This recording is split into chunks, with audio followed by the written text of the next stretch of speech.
Hi, I'm Travis Daggett with Cornerstone Properties. I want to talk today a little bit about some of the mistakes that people make when they're thinking about selling their house and when they go through that selling process. So the first thing to consider is, what is the condition of your property? So there's basically three types of houses, and this is a pretty broad category, pretty general, that are for sale on the market at any given time.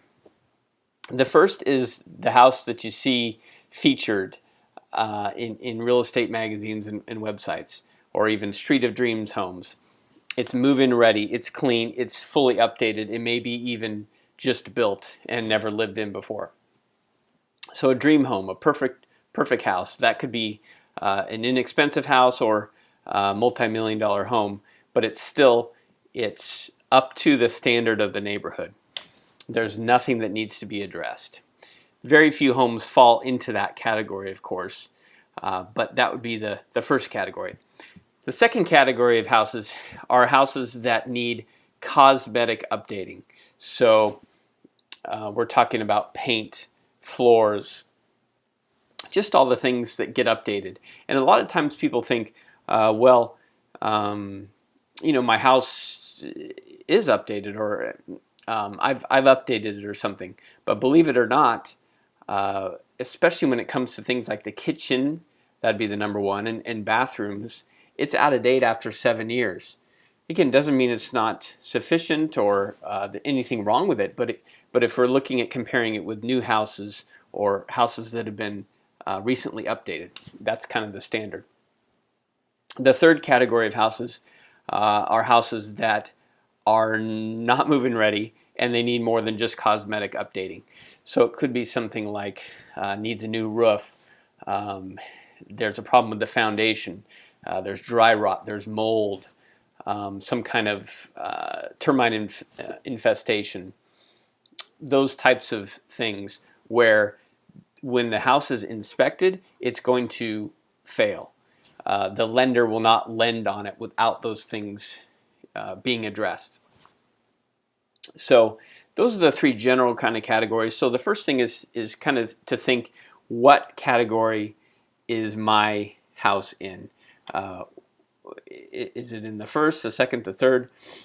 If it's move-in ready and fully updated, pretty easy decision there. If it's in the middle, then you have a decision to make. Number one, do you have or want to spend the money to do those cosmetic updates?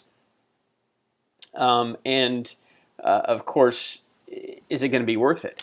It's going to take time to do those updates, and there's some things that you can do that will result in you getting the money back out in a selling price, but there are many things that you don't. Matter of fact, I was out looking at a house the other day.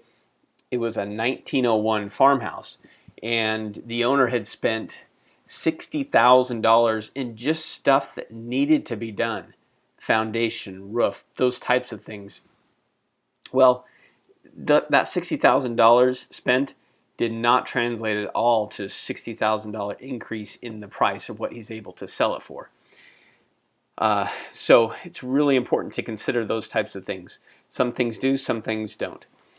And then if it's in the third category where it's just got some major issues, then same decision, time and money. And at that point, if you don't do those things, then you really limit yourself to one type of buyer. So you're limiting yourself to the buyer that's buying for cash, that's not going out and getting a loan with Bank of America or Wells Fargo or Chase or a local credit union, because the property just won't, the lender won't lend on it. And so then you're looking for somebody that's more of an investor type, that's going to buy it as is. Now, if you have a property of that type, then of course you can still list it with an agent. However, it can be very challenging because, first of all, a lot of agents aren't going to want to handle that type of a property. It tends to be not as fun for them. And also, you need to consider how long the property is going to be on the market if you do list it with an agent. So that type of property can last a really long time on the market. And so again, we're talking about time and money there, waiting for it to sell. So are you willing to wait for that? You may also want to consider the time of year. We're heading into, of course, Thanksgiving, Christmas, winter, especially with the weather around here in the Pacific Northwest. The weather can really affect home sales. So if your house is going to be going for sale in the winter, you might expect for maybe not even to really get any action, get any showings or especially offers until the spring. So take that into consideration. So those are just some of the things to consider. The other thing you want to think about is whoever is purchasing the property, and this is if you are listing it with an agent typically. When an offer comes in, all offers are not created equal. So that relates to the financing that they're getting, the type of offer.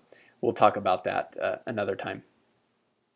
If your house is in that category of having some major challenges or needs updating, feel free to give us a call, ask us any questions. Those are the types of properties that we buy. Travis Daggett with Cornerstone Properties, signing out.